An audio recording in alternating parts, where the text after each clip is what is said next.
This is Joe. Joe's 74 years old. He's an attorney. He lives in Boston, Massachusetts. When Joe was 70, his partners in his firm came to him and said they were thinking of retiring. And this gave Joe a couple of options. He could have taken over management of the firm. He didn't want to do that. Could have retired. Definitely did not want to do that. Or, you can see Joe's a pretty spunky guy. So what Joe does is, he gets himself a headhunter. Goes on 4 job interviews, gets himself a job offer. And I just recently spoke to Joe, and he told me he's very much enjoying practicing law at his new firm. Now, what is it about this that strikes us as unusual?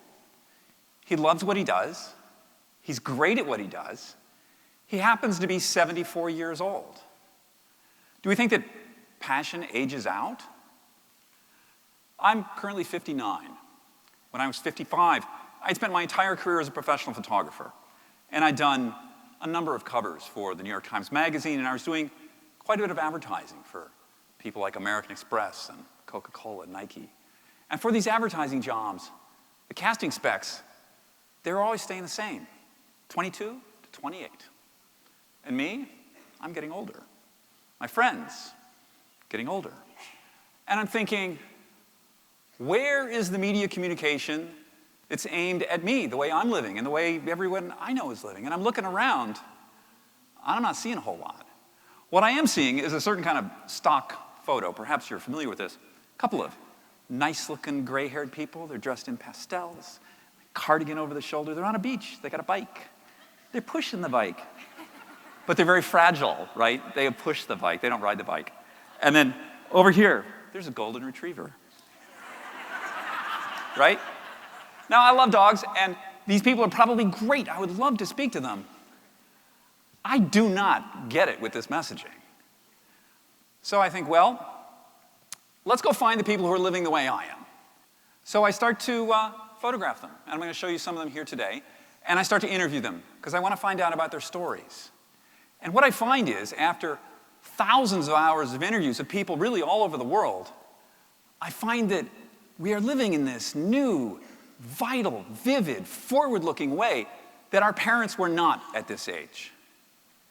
That we are culturally engaged at this point in life that, well, at least my parents were not. Essentially, what's happened here is around the world, the line in the sand of aging has moved, but it's not being picked up out here in the media communication. So I was very excited to find out that there's really a whole lot of us, and we're living in this brand new way all around the world. And we started to publish these pictures and tell these stories. And then something amazing happened. We found that 25% of our subscribers are under the age of 30. I thought, 25%? That's just a lot of people. So we investigated. And I remember speaking to this guy, he's 24 years old in Georgia. And he says to me, he says, Dave, let me get this straight. Like, you guys, you seem like you're kind of cool. You seem like you know what you're doing. I'd like to be like you guys when I'm your age. Why would I not want to know about this? And I thought, well, that makes a lot of sense. But what I loved about that was he aspired to be us at our age. And my guess is that's not how he felt about the situation over here on the beach. This is Bella. Bella's 59 years old. When she was 50, she had spent her entire life raising her family. And she thought, now is the time when I want to get a career, something I can really sink my teeth into. And you can see Bella's kind of a badass. So what Bella does is she gets herself into a very demanding PhD program. And then at 59, she moves to the island of Hawaii, where she's always wanted to live. And she's practicing as a clinical psychologist with her new degree. Now, why does it strike us as unusual that a woman of 59 would do something like this? Is it because the way we are living is in dissonance to the way we were told we should be living? And by this I mean this virtual tsunami of images and language and messaging that's hitting us that says at a certain age, we need to be medicalized and made invisible and pushed to the side. I'm not down with this. And really, no one I'm speaking to is down with this either. And this is particularly interesting if we think that 40% of the American population is over 50.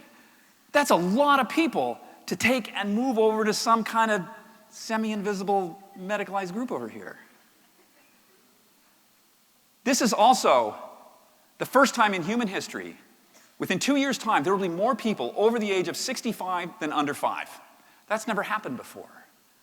This is also a time when someone who's 50 can have a rational belief of living another 20, 30, 40, maybe 50 years, essentially a life 2.0 in front of them.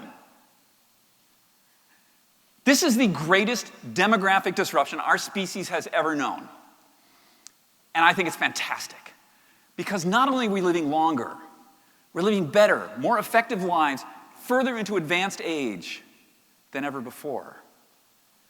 Think of the contributions, the humanitarian, the cultural, the economic contributions that we can make if we are allowed to do so.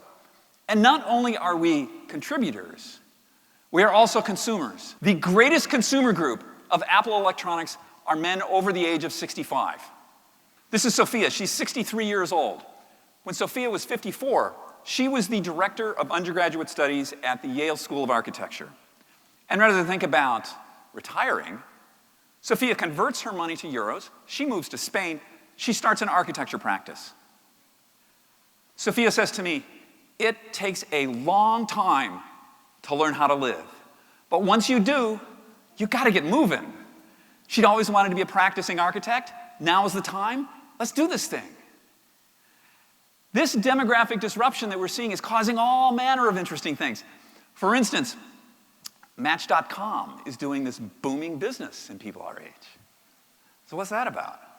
Well, if you think you're going to be alive for a considerable period of time in the future, maybe you are not willing to tolerate a situation that you would otherwise. We are simultaneously feeling that we are at the peak of our powers. We also feel that we are being disempowered by a culture around us, made to feel invisible and pushed to the side. But think about what we have done. We are the people that helped create the personal computer, the mobile phone, punk rock, skateboarding. And we don't feel that we're done yet. We feel that we have a lot more to give. And think of what we can contribute going forward if we are allowed to do so. These people that I'm showing you out here today, I mean, are they rarities? Are they complete outliers? They are not. They are among us, each and every one of us, right here today. They are hidden in plain sight. This culture of aging that we live in is tremendously powerful, and each and every one of us have bought into this, myself included, everyone I'm showing you up here today, and some of you out there. But let this be the moment that we understand that life after 50 can be just as powerful, just as meaningful, just as satisfying as what we've done under 50. Thank you so much.